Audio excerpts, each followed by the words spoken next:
गिबियावनो बयनिसिमबो आंनि मोजां मोननाय हामलायनाय जासिहरग्रोयो।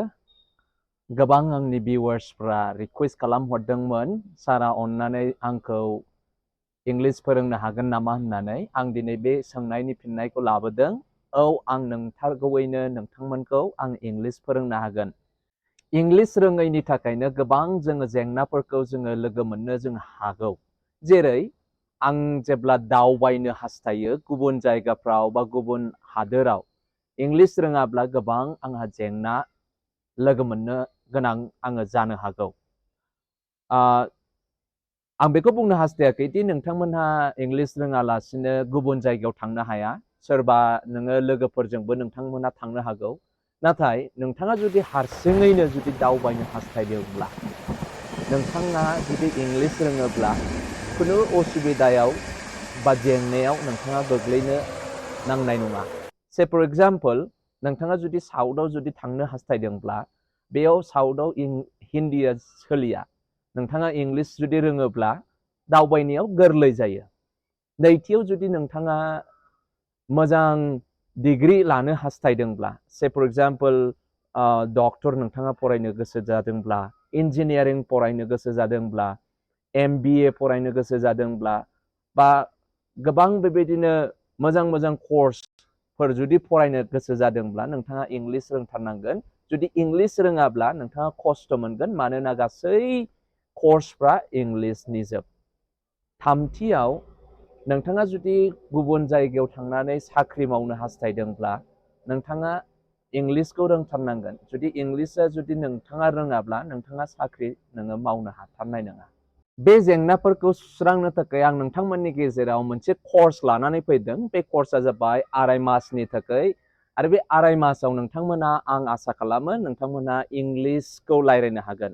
बेनिखायनो आं नोंथांमोननि गेजेराव इंलिश स्पिकिं कर्सखौ 2.5 मासनि थाखाय लानानै फैदों। बे 2.5 मासनि कर्सआव नोंथांमोना मा मुलाम्फा मोननो हागोन? बेनो जाबाय नोंथांमोनहा बेसिक ग्रामार सोलोंनो हागोन, जेरै टेन्स, नाउन, एडजेक्टिभ, एडभार्ब, माखासे बेसिक ग्रामारफोरखौ नोंथांमोना सोलोंनो हागोन। बेनिफ्राय नैथियाव सोदोबफोरखौ आं नोंथांमोननो खोन्थागोन।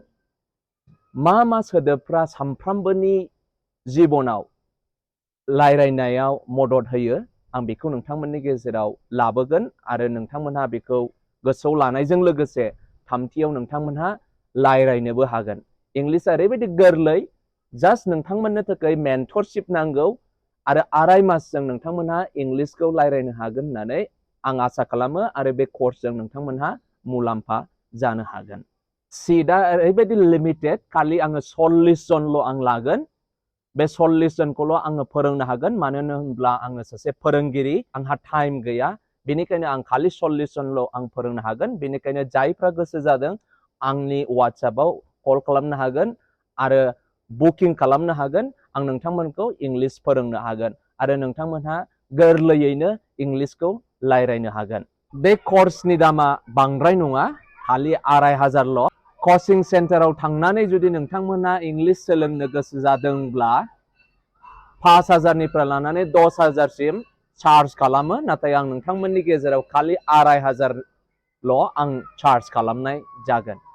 आरो आङो बेखौ वाट्सएपजों नङाब्ला जुमनि गेजेरजों अनलाइन आं नोंथांमोनखौ लाइभ फेस टु फेस नोंथांमोनखौ फोरोंनाय जागोन। होमब्ला दानो नोंथांमोनहा गाहायाव होनाय वाट्सएप नाम्बाराव फन खालामनो हागोन बा नोंथांमोनहा मेसेज खालामनो हागोन आरो नोंथाङा गावनि सिटखौ बुकिं खालामनानै जोङो थाबैनो क्लासखौ जोङो सुरु खालामनो हागोन। बेनोसै आंनि मोजां गाहाम खौराङा।